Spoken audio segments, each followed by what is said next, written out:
For as long as humans have crossed the open sea, the ocean has been more than a vast horizon. It has been a presence, silent, ancient, and watching, hiding entire worlds beneath a surface we barely understand.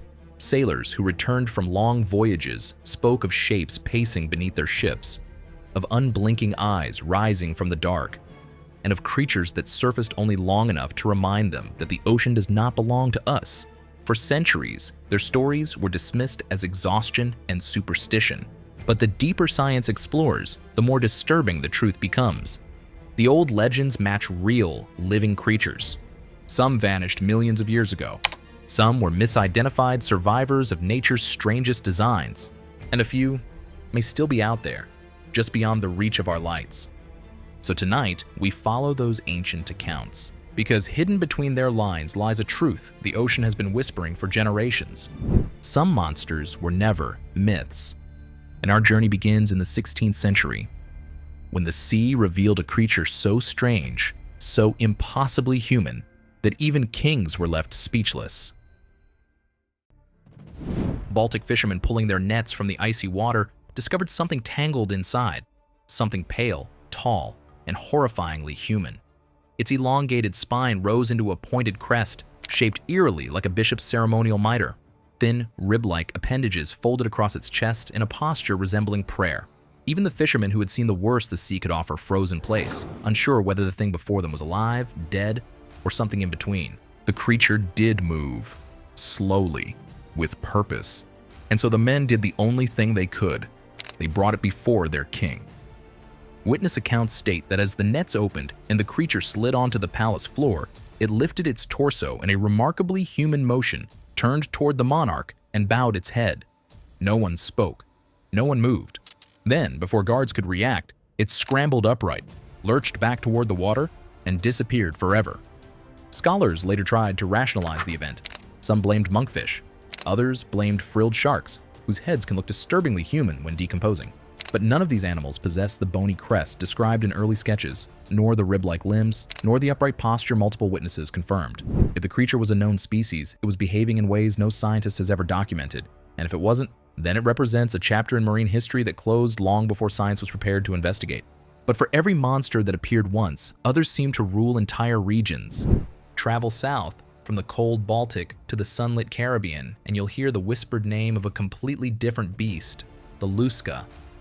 In the Bahamas, those perfect turquoise pools called the blue holes aren't peaceful lagoons. They're entrances to underwater caverns that stretch hundreds of feet down, branching into dark tunnels almost no diver has fully explored. Boats passing over these holes sometimes vanish without warning. Not sink, vanish, pulled straight downward by forces powerful enough to snap anchor lines like threads. Locals didn't blame currents, they blamed the Luska, a half-octopus, half-shark demon with tentacles long enough to wrap around a ship's hull. Fishermen described seeing huge shadows circling beneath them. Divers reported tentacles brushing their legs in the dark, and cave explorers surfaced in panic, claiming they heard something massive moving just beyond the edge of their lights, silent, patient, and aware.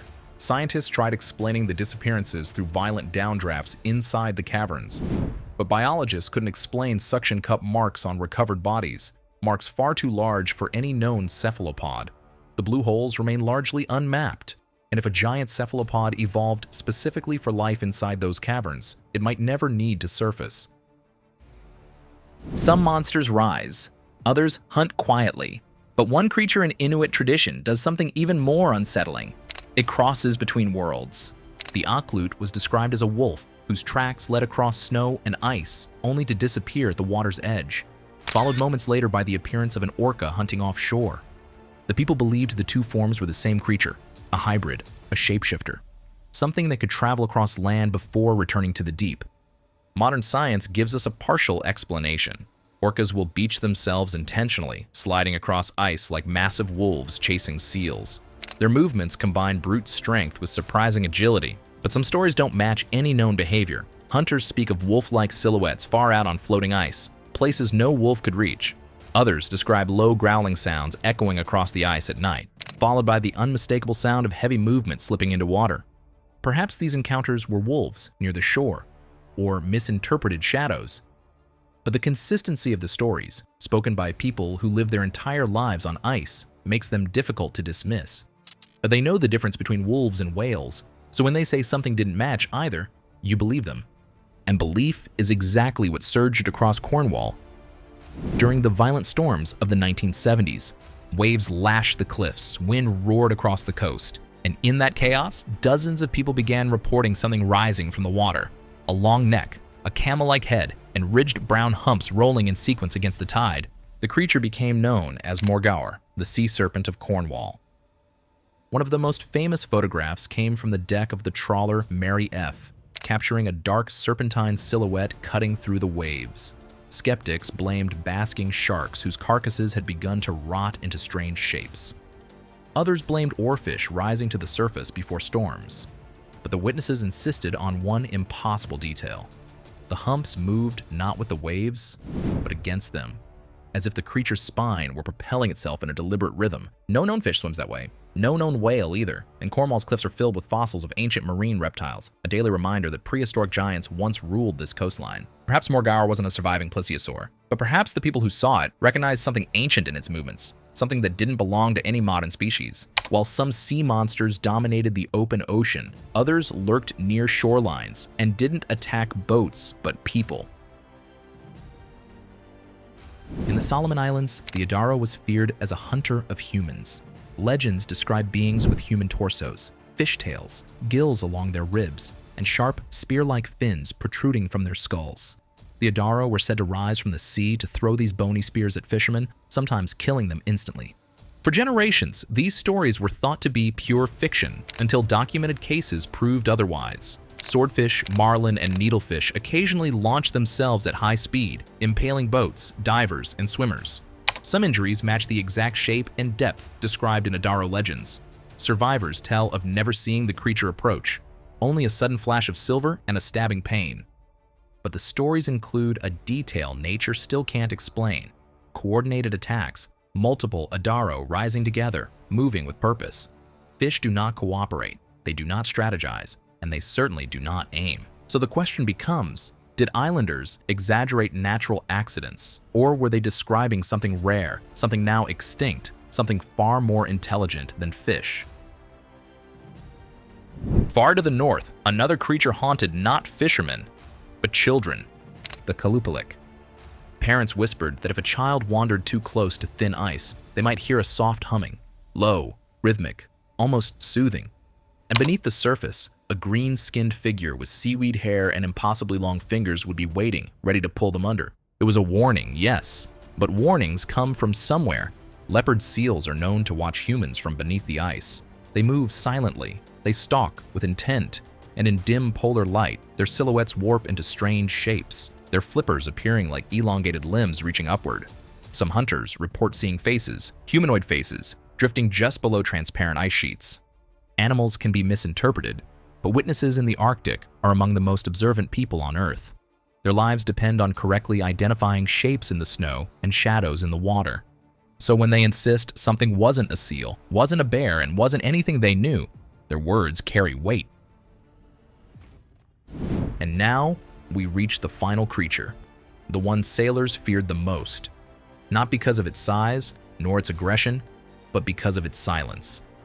They called them raveners, long-beaked, scarred whales that surfaced quietly beside ships, sometimes for minutes at a time, before vanishing into the deep without creating a splash. Their bodies were long, ashy, and covered in white scars, signs of brutal battles fought in places too deep for human eyes. Today, we know this description matches a real family of animals, the beaked whales. They are the deepest diving mammals on Earth, reaching depths greater than 10,000 feet.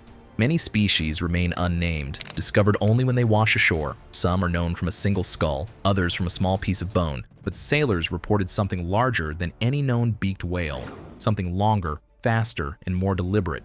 And now, modern sonar has detected enormous creatures diving deeper and faster than any whale science has cataloged. Their acoustic signatures suggest something with mass far beyond the species we know, something capable of navigating pressures that would crush submarines. These detections remain classified in many cases, but the patterns match the stories told by sailors centuries ago. Silent predators rising from the deep, inspecting ships with eerie calm, then disappearing again into absolute darkness. And so we return to the question that started all of this. Were sea monsters real? Maybe not exactly as legend described them, But behind every story lies a witness. Behind every witness lies something they saw. And the ocean, vast, ancient, unexplored, has more room for truth than fiction. A pale humanoid bowing before a king, a tentacled demon hiding in underwater caverns, a wolf that becomes a whale, a serpent cutting through storm-tossed waves, a spear-throwing predator hunting near the shore, a green-skinned child snatcher beneath the ice, a deep-sea titan watching from the abyss. The ocean doesn't need myths. It creates its own monsters, and with more than 80% of it still unexplored, the real question isn't whether sea monsters ever existed. It's how many of them are still alive.